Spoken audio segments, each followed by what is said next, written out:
So I wanted to shoot this video to discuss about when these building and this new construction goes on and they entomb these pipes inside gunite, inside a wall, whether it's a pool spa combo, whether it's a spa with all the venturi lines, whether it's just the pool or whatever, however they're going to go about doing it.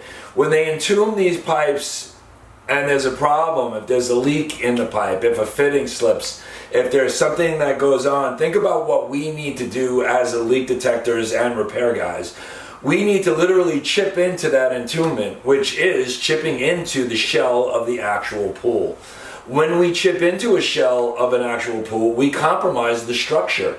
So again, when you bury a concrete, a pipe in a wall, in concrete, shotcrete, gunite, or whatever it is, we have to chip to get to it. By doing that, sometimes I've seen guys pop right through the wall. Depends on how deep they go.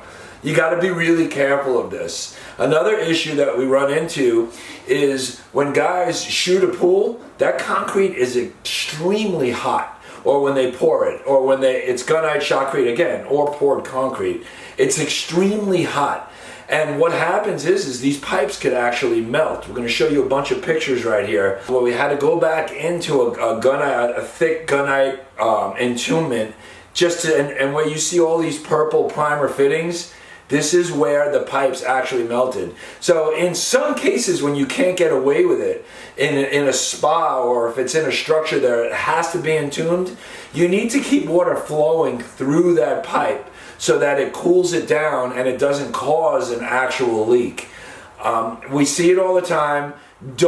Again, to the builders, I beg you, don't bury these lines in the walls. When you do, it's going to wind up costing the customer a lot of money. It's good for the leak guys, but it's also going to compromise the structure. For more information, visit Leaktronics.com and always check out our YouTube channel.